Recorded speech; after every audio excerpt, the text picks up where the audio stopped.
start without time pass. Okay, let's start it. That is 15 pencils and 1 by 3 of the first question is दिलेला आहे.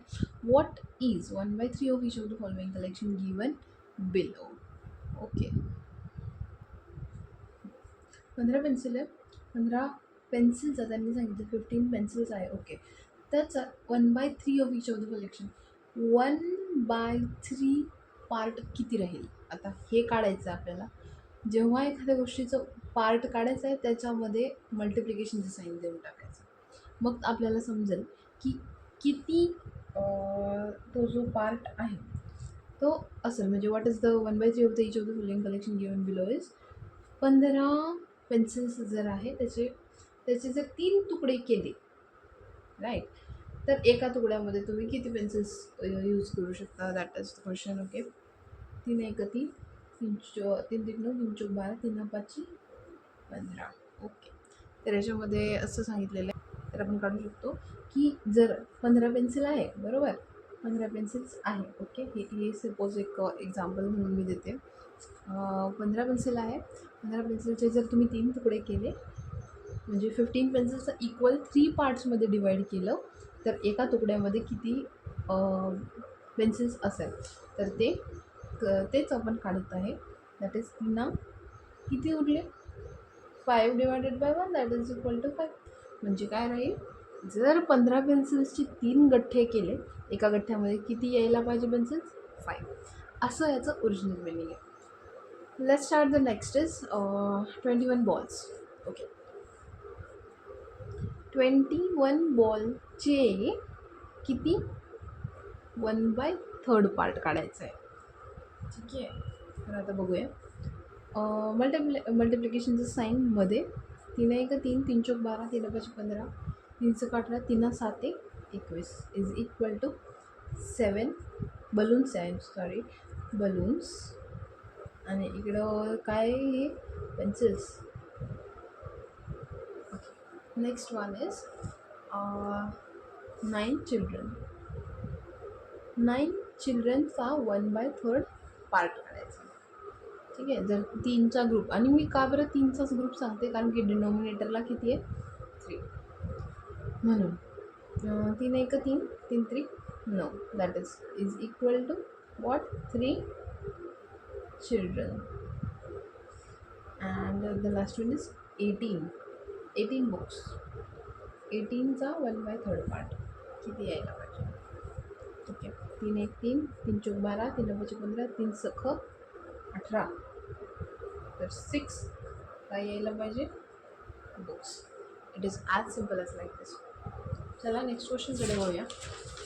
The next question is what is 1 by 5 of the each of the following. जसं वरती 1 by 3 काढलं तसंच खाली 1 bye किती काढायचं आहे? 1 by 5. Let's start it. Okay, हे खूप सोपं आहे. याच्यामध्ये काहीच लक्षात नाही द्यायचं, फक्त मल्टिप्लिकेशन करायचं आहे. आपल्याकडं जी गोष्ट दिलेली आहे, आता इथं 20 रुपीज दिलेली आहे, मल्टिप्लाय बाय कितवा पार्ट काढायचा आहे? 1 बाय 5 पार्ट. म्हणून दोघांच्यामध्ये काय केलं? मल्टिप्लिकेशन. 5 एक 5, 5 चौक 20. उत्तर काय आलं? 4 काय? 2 रुपीज.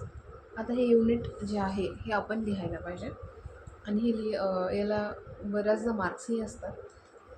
तरी हे आत्तापासूनच सवय तुम्ही लावून टाका, कारण कुठलीही गोष्ट आहे त्याचं युनिट लिहिणं गरजेचं असतं. 30 किलोमीटर्स. 30 किलोमीटरचा. ओके, 30 किलोमीटरचा कितवा पार्ट सांगितला त्यांनी? 1 बाय 5. 5 एक 5, 5 सख 30, सो 6 वॉट किलोमीटर्स. इतकं सोपं आहे हे. त्याच्यामध्ये काही असं अवघड असं काही नाही आहे. आता 15 लिटर आहे, काय करणार आहे? 15 लिटरचा कितवा पार्ट सांगितलं? 5वा. 5 एक 5, 5 3 15 is equal to what? 3 what litres. Next one is 25 centimetre. 25 centimetre. Okay, हे आहे 25 मल्टिप्लाय बाय 1 बाय 5. 5 5 25, काय यायला पाहिजे उत्तर? 5 सेंटीमीटर. तर लास्ट क्वेश्चन इज, आता हे जे आहे याला आपण कशामध्ये कन्वर्ट करू की कितवा पार्ट असायला पाहिजे? Find the part of each of the following numbers equal to given fraction. Last question. आता या लास्ट क्वेश्चनमध्ये काय आहे हे आपल्याला समजून घ्यायचं आहे.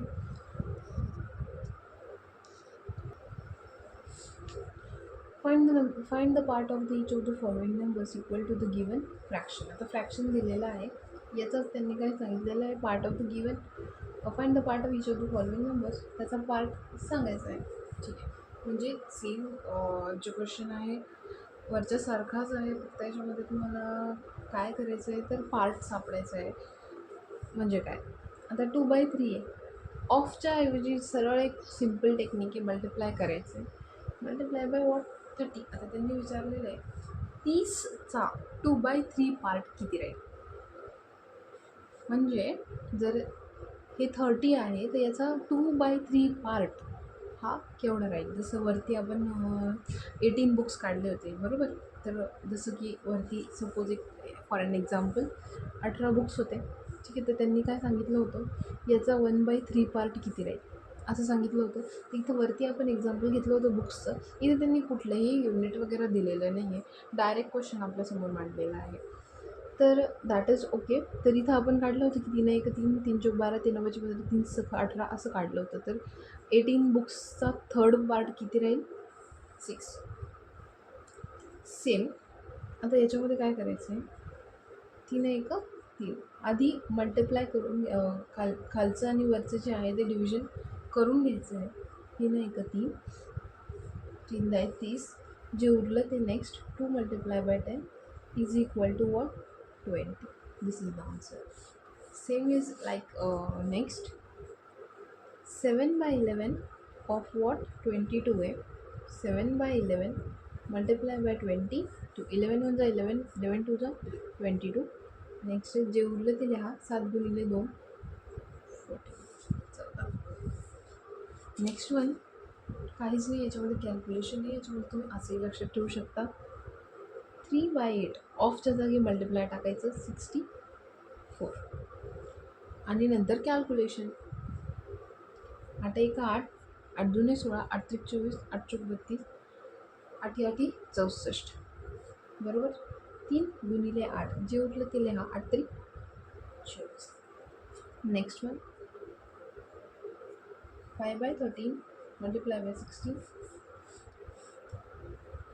13 13 1 13 13 पंचे 65 बरोबर. जे उरलं ते लिहा, 5 मल्टिप्लाय बाय वॉट, 5 5 5 25. सिम्पल. याच्यामध्ये तुम्हाला जे आहे फ्रॅक्शन्सचे पार्ट सापडलेले आहे. इन शॉर्ट मी तुम्हाला असं सांगू शकते की सपोज वरचे जे एक्झाम्पल्स आहेत त्याच्यावरून तुम्ही एक छोटीशी आयडिया लावू शकता. असं आहे की समजा 60 बॉल आहे. ओके, 60 बॉलचा 1/3 पार्ट काढायचा आहे. तर तुम्ही याच मेथडने जाऊ शकता की 60 बॉल्स आहे, मग त्याला 1/3 पार्ट करायचा, म्हणजे मल्टिप्लाय बाय 1/3. मग जे उत्तर येईल ते जे आहे ते तुमचे बॉल्स राहील. जे ॲज सिम्पल हे जे वरचे जे 2 क्वेश्चन्स आहेत त्या क्वेश्चन्सची तुम्ही एक छोटीशी आयडिया लावू शकता. तर याच्यामध्ये आपण हे शिकलो की एखादा नंबर आहे तर विथ फ्रॅक्शन आपण तो नंबर कसा फाइंड आउट करू शकतो, ती जी संख्या आहे ती कशी फाइंड आउट करू शकता. आय होप तुम्हाला ही एक्सरसाइज कळाली असेल. या चॅप्टरमध्ये आपण सगळे फ्रॅक्शन्सचे प्लस मायनस आणि फ्रॅक्शन्स वगैरे शिकलो.